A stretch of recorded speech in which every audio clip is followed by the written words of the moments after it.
So, welcome to the Noisy Book Club. Thank you. You too. Welcome to the Noisy Book Club. My name is Benny, and you're listening to the best book club podcast in the world, Yep. the Noisy Book Club podcast.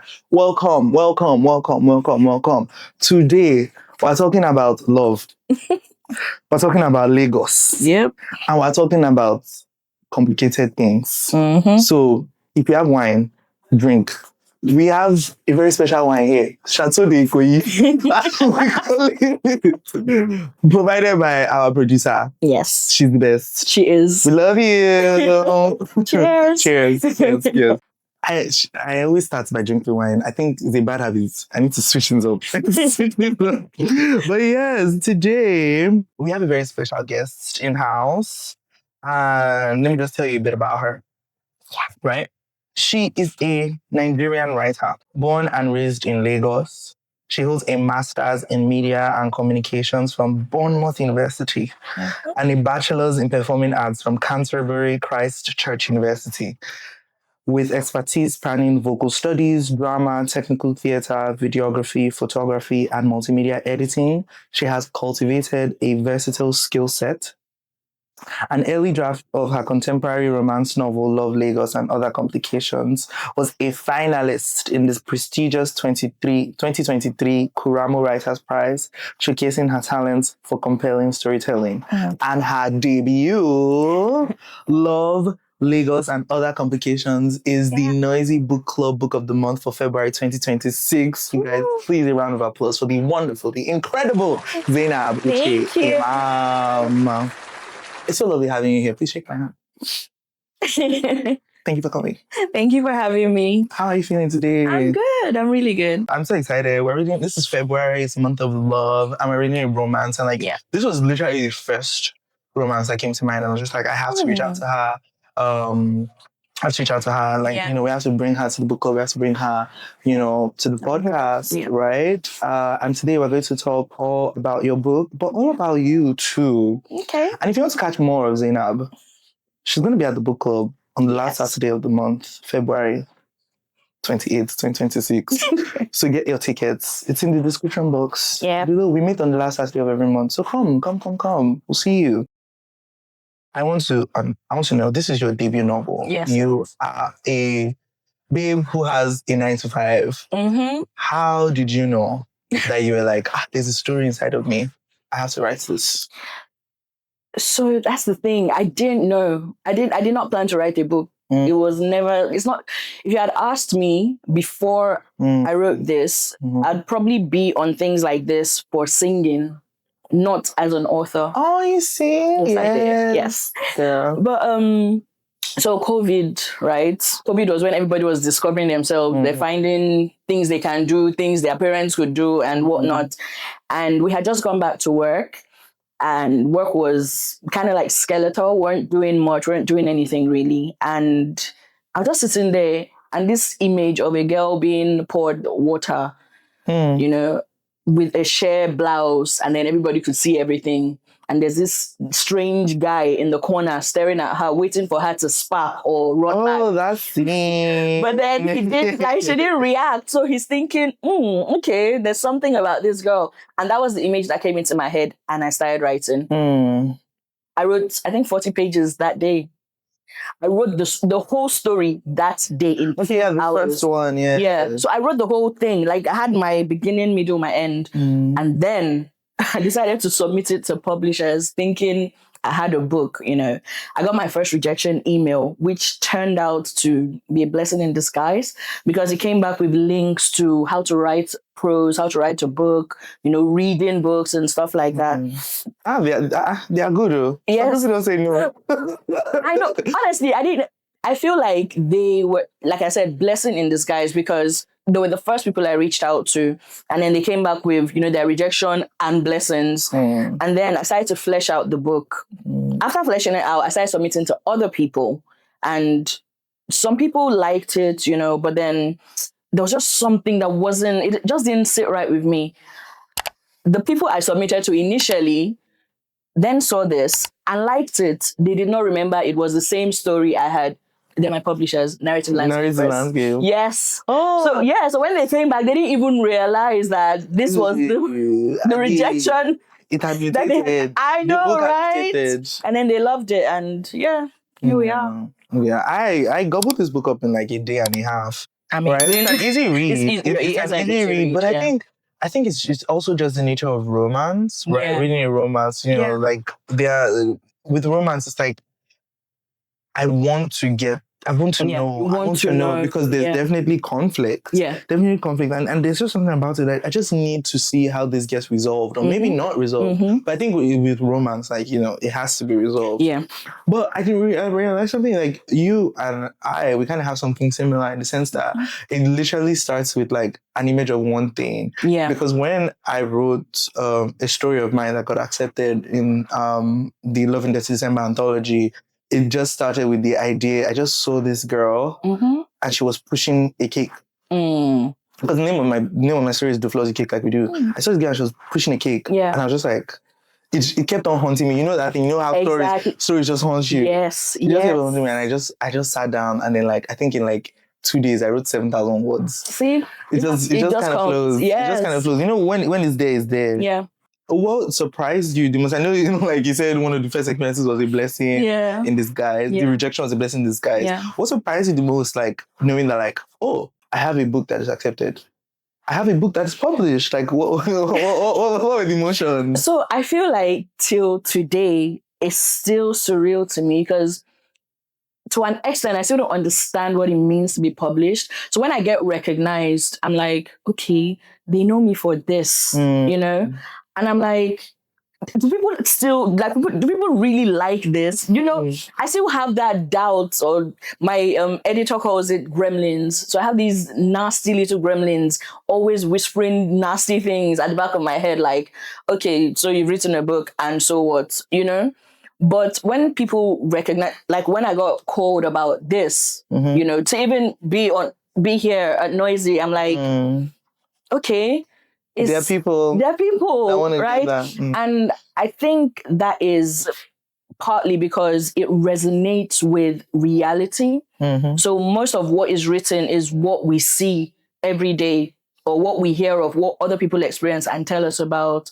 So I think it's just the fact that the book resonates with. I mean, when will I jam a billionaire? Do we run into billionaires every day? We do. We just don't know that they are. Zainab, are you a billionaire? Yeah, well. Tell me now. Yeah, we'll have that conversation later. You know. No. Okay. This is a very enjoyable book. Yeah. This is a very. I actually enjoyed. So one thing I would say is when I was writing, I was enjoying what I was writing because I was reading and writing at the same time. I'm like, this thing is interesting. I love how we speak to each other. You know, I love the huggy girls, the huggies. Yes. You know. Huggy is a real life thing. I was gonna ask, was my question was like, do you have a huggies? Oh yeah. So how huggies came about was NYSC camp actually. So we got to camp and there were 4 of us, and we weren't late, but we registered late, and then we didn't have bunk space. So where the soldiers stayed, they had like this quadrangle where they stayed. There was one room that was unoccupied, and it had 4 beds, so 2 bunks. And they gave it to us. So we ended up staying in that place. And it was, again, another blessing in disguise because we didn't have to go through what the people in the dormitories went through. So we showered. Yes, our things were safe. And, you know, and there was this early morning. We needed to wake up and go for drills. We couldn't shower. So after drills, we had to go back, and we needed to go back out for another set of drills. So someone was like, does anyone have wipes? Does anyone have wipes? And I'm like, I have Huggy's wipes. And then Huggy became our thing in camp. One wanted to gossip, like, Huggy, there's just Huggy, I need this. And that was how Huggy started. That is the cutest thing ever. So that is the origin of the Huggy. That is the cutest thing ever, to be honest. Yeah. My God. I have to ask,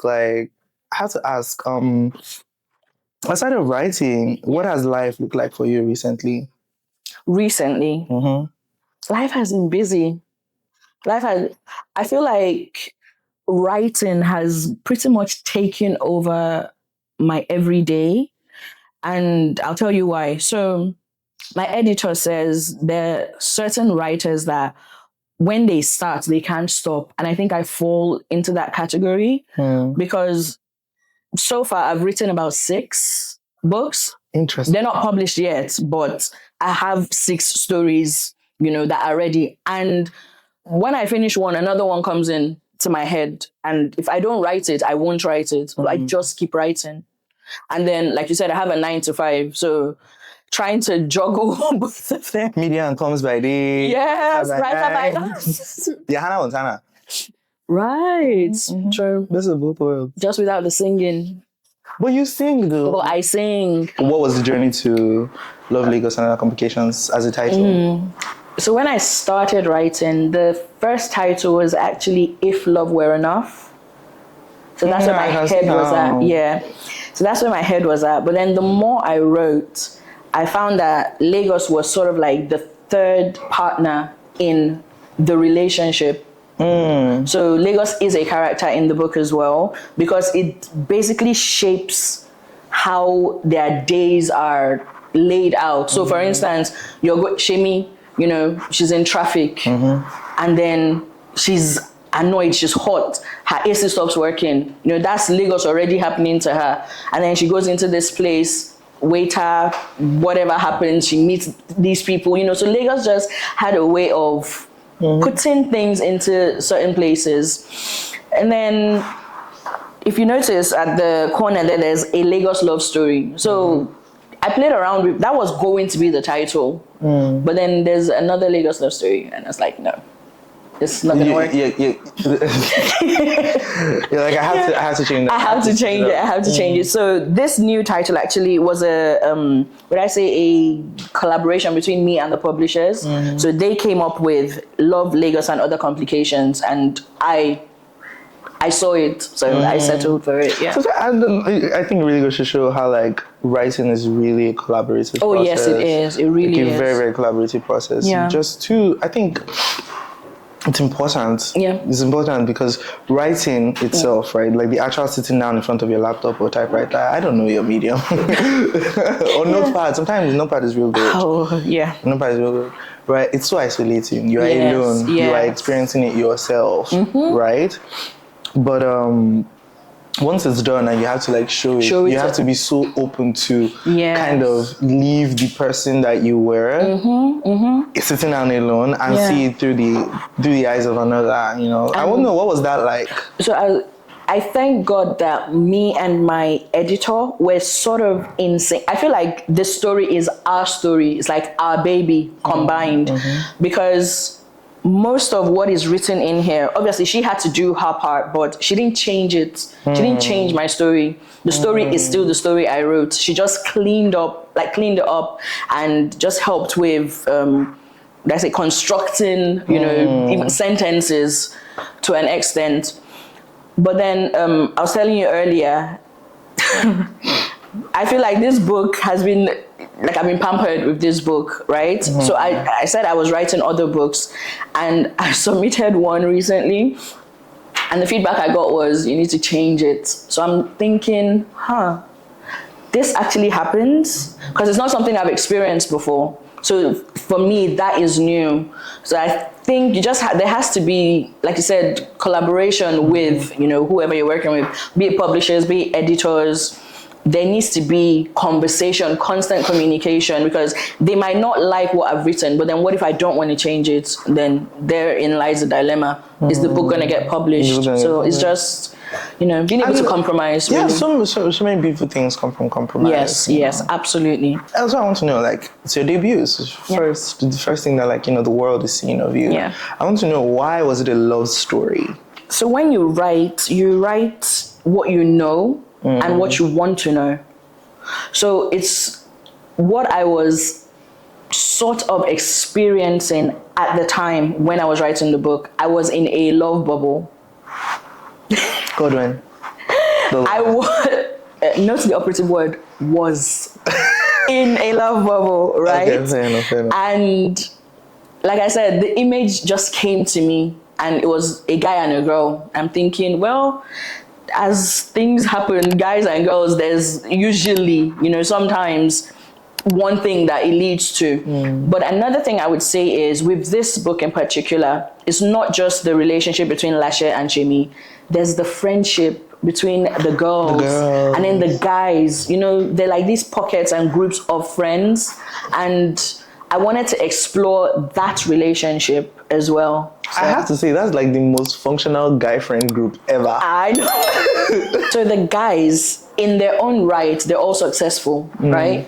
And I think they would have dealt with all the jealousy and whatever when they were younger, because the guys met at NYSC camp, right? So all that whole ego of, okay, this guy is bigger than me or whatever, they've dealt with all of that. And now they're men, you know, they're working, they're trying to become what they want to become. So they've left all that, you know, ego and all that behind them.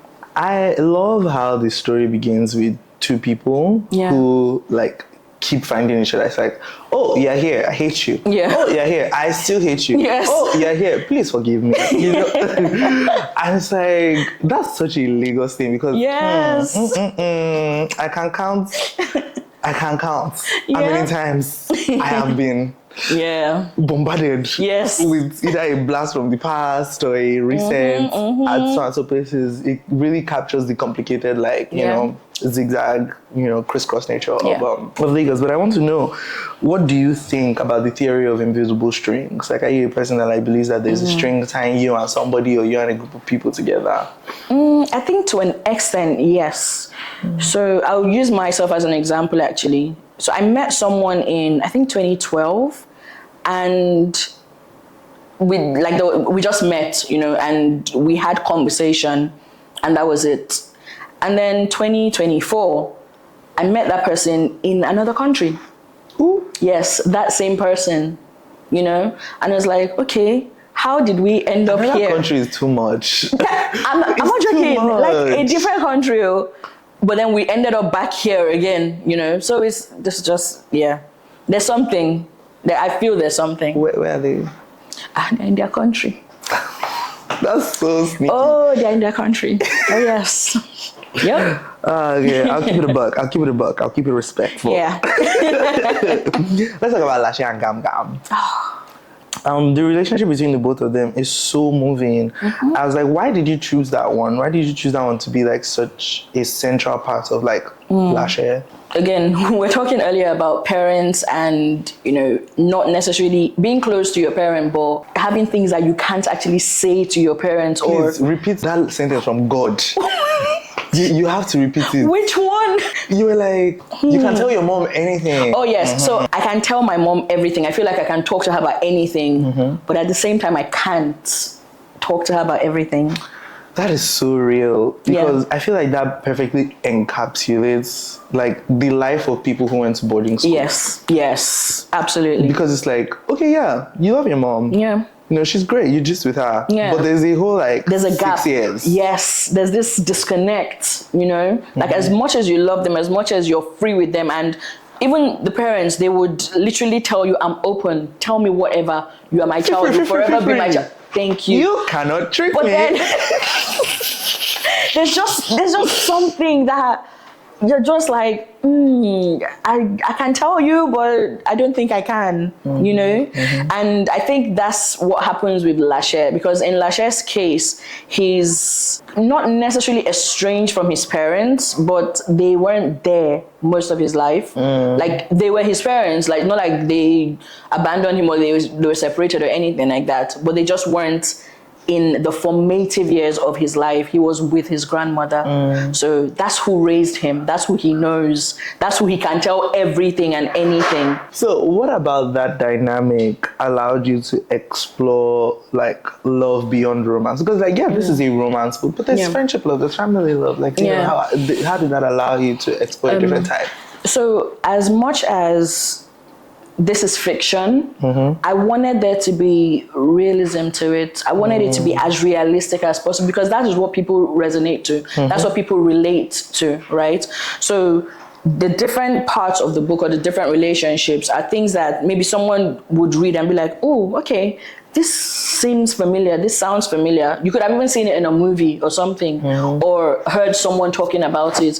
It's just life experiences that I wanted in the book as much as they're all created. They're not real people. I call them my babies. Lashe, I know he's a billionaire, but if he comes, I will knock his head. He's my child. I gave birth to him, essentially. But You're so maternal in this moment.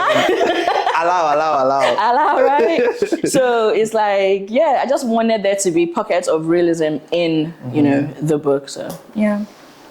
Thank you. Sorry. I drank in the middle of that. That's fine. That's good. Speaking in terms of like realism, right? Yeah. What is it like writing characters who are trying to heal and love again? Not necessarily that they're like completely broken, but they're very aware of where they've come from, and they are going into these relationships knowing that see what I carry for back.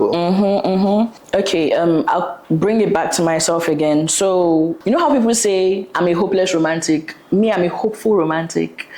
I love. As in, there's nothing on this earth, I think. I need to write that down. There is nothing that I think can ever make me not love. And this is me speaking about romantic love. I'm a romance baby. I don't care. Lover girl. I'm a lover girl. Let's get tattoos. Yes, we would. Exactly. You're too real. Oh, yeah. Like, I've been hurt. I've been burnt, But then, again, that won't stop me from wanting, I believe there's love out there for everyone. And I think that was kind of what helped me with these two characters, because they were dealing with what they were dealing with, right? And it's hard it's not always easy to believe. And that's one thing that I held on to, hope. Hope that you've gone through this, but there's always light at the end of the tunnel. Don't give up, like not giving up. That's one thing I wanted to show with them getting together, I think. Yeah.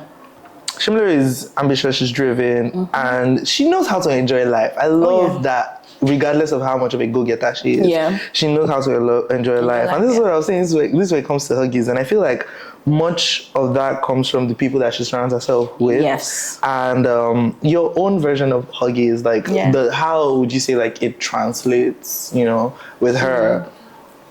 So there are people in your life that if you want to just lie down and play dead, they will make sure you don't do that, because they know at the end of the day you will regret it. So the people that push you to do the things they know you want to do, like in Shemi's case with her art and her 9 to 5, it's like, I know you're comfortable here, but don't settle for being comfortable. Go out and do what you actually want. You might be thinking, oh yeah, this one pays the rent, but then who says the other one won't pay the rent? So it's just having those people around you that, help gently nudge or guide you to where you need to be. So I want to know, how did you navigate writing all these people that struggle with trust? Experience, right? So you can... I don't know why it's difficult for me to say it, but so Shemi is me. I am Shemi to some extent, right? And like I said, most of what I have written is what I know, and then things I wanted to know, things I researched. And in terms of the trust, you can say each of the characters have parts of me in them, or are taken from parts of myself, as the author. Trust for me personally is something that is earned and just not given freely. I feel like when you experience certain things in life, they sort of chip away at your trust. Is it barometer now, if that's the word? It just chips a little more. And it's just now you deciding to patch it up, by having faith, believing, that not everyone is against you, or not everyone is out to get you. And I think that's what I tried to show with the characters. Like, they all had their own, even Zuli, Jide, everyone had their trust issues, but then they just needed to get to a point where they let go and just allow life happen to them. So, yeah. Oh. Romance in African literature is on the rise. Yes, And quickly, I just want to is. know, what is your hope for love stories in the near future from African literature? Yeah. So my hope for love stories is that people pick them up more, because I think we've been not necessarily not blinded, but we have this idea of what romance should look like, or what romance sounds like, or even tastes like, in say a dining setting, or a what's the word now, a dinner. You have to have certain kinds of meals on your. There's this idea, but in reality, romance can be me and you sitting down on the couch drinking Gary, as long as we're together. That's now bringing it back home. So I just want people to lean into our own type of romance, and just see that because they would relate to it, and they'd be like, okay, this is real. This doesn't sound outlandish or crazy to me. It's something that can actually happen, something that does happen. So yeah, so my hope is that people pick it up or pick more of it. Pick up romance today. Yes. Pick up love in Love Lagos and other complications. Please. I'm so happy with what's going on with romance in African literature. We suffered enough. We have. We suffered enough. We have. Suffered enough. Wait, you don't play a game. You have to play a game. Okay. You signed the contract. Okay. You're gonna play a game. It's nothing crazy. It's just we're just gonna do it this or that. Okay. But the theme is like complicated Lagos situations. Okay. And you have to choose one. You cannot escape. Oh God. Okay. Think prompt. All right. You move our witnesses. Traffic on Third Milan Bridge. Yeah. Or seeing your ex at a wedding. Traffic. And this is like thick traffic. Traffic. But then it depends on which ex. Girl, you don't work on the island and live on the mainland. That's why. I will see the ex. If I bring all of them at once, it depends on the ex. It depends on the ex. Okay, wait. Let me quickly scan. Yeah, seeing the ex. Traffic. I don't like traffic. I don't like traffic. No. I'm sorry. I was all the exes like them. Seeing the exes, I can just see you and what. I don't even talk to you. So listen. Falling in love with your neighbor or falling in love with your coworker? Oh God, my neighbor. Yes. I'm so sorry. Easy access, no. But that's what he's giving. I'm sorry. I'm sorry. Sorry to be crass. Sorry to be rude. Falling in love with your neighbor is just giving hookup culture. Falling in love with your coworker is salacious. It's scandalous. Falling in love, not falling in love. Your coworker, there's potential for disaster. No, you're not going to fall in love with like head of HR or something. Like your colleague, there's still potential for disaster. Hey, one of you will quit now. You see? No, we don't do such. We're all mature here, actually. I don't know. I just feel like something that like nobody else knows. That's too sweet now. With your neighbor, nobody necessarily will know. It's just too easy. No, that's for you and him or her to decide. Easy. Anyhow, public proposal. Yeah. In a restaurant. Yeah. Or like a private beach. Maybe like in Ikate or something. Private anything. Private anywhere. Yes. Oh my God. Yeah. Family approved love. Yeah. Or love that causes small drama. Depends on who the lover is. But family, no. No. I'm actually so down for small drama. Yes. I just feel like, I'm so sorry. I am so sorry. If my father likes you, I'm worried. What? No. I just like if my father likes you, I'm very worried. Like, I think this is over. I think this is something. Why is it so easy for him to like you? Yeah, like my mom, sure. Yeah. Sure. My dad. Bro, what you doing? Voice note apology. Yeah. Or it's not that deep.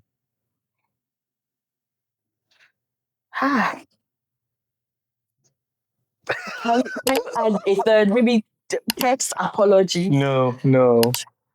Voice notes. Okay, so apology generally, yes. That's not the question. Oh God. Voice notes. I just think a voice apology is disrespectful. Yes, no, I don't Just want. tell me it's not that deep. I don't want voice Tell me it's not that apology. deep. Yeah, it's not that deep. Okay, well, the last one. Okay. This one is more in line with the book, Sha. It's soft. Destiny bringing it together or Yeah. choosing each other every day. Choosing each other every day. I know that's real work, Yeah. you know? That's real work. Yeah. That's real work. Yeah. Choosing each other every day. Zainab, Yeah. we've come to the end. I'm gonna cry. Don't cry. I've had such a good time. You don't even know that like an hour or something. I know, right? No, it's been amazing. It's been 5 minutes. amazing. It's been 5 seconds. Exactly. Producer, can we keep on talking? They say no. They say no. It was really lovely having you. I loved being here. Really, truly. Come again. I will. Come again. Oh, I plan to. Tell all your other friends that they Oh, yes, I will. come to. Definitely. I'm sure when they even see this, they'll be I like, feel like we should do something live. right? Mm. We should do something live. Yeah. It'd be great. Yeah. Actually. And get all the comments coming in. So what final reflection do you want people to like leave? What do you want them to take away? Just wrap it up From this. really in a bow. Mm. When you read Love Lagos and other communications, what do you hope? Hope. That's the word. Hope. I want them to take hope away, because hope in love, hope in life, hope in forgiveness, overcoming trauma, just hope generally. So, yeah. Oh, that's so sweet. I think Zainab is such a cute pie. Such a cute man. This is really such a cute pie story. Thank you. And now for you, you're Sunday. You have watched our gist. You have laughed. You have kicked. Come on, like, share it. Mm-hmm. Don't let it sit down in your history. Comments. Zainab, where can we find you? Instagram. Instagram. Imam_Zainab. Let's say Zuchi. I always say Zuchi in bracket because Zuchi is in brackets. And Zuchi is my name, like my full name. Oh. Abbreviated. Zainab Uche Imam. That's so pretty. Yes. Or just anywhere. Facebook. Zainab Imam. Yeah. Thank you. Okay. Thank you so much.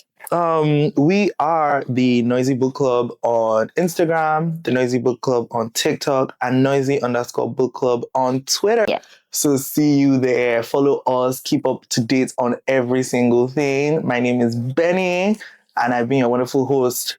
Make sure you subscribe, because see you next time. Bye.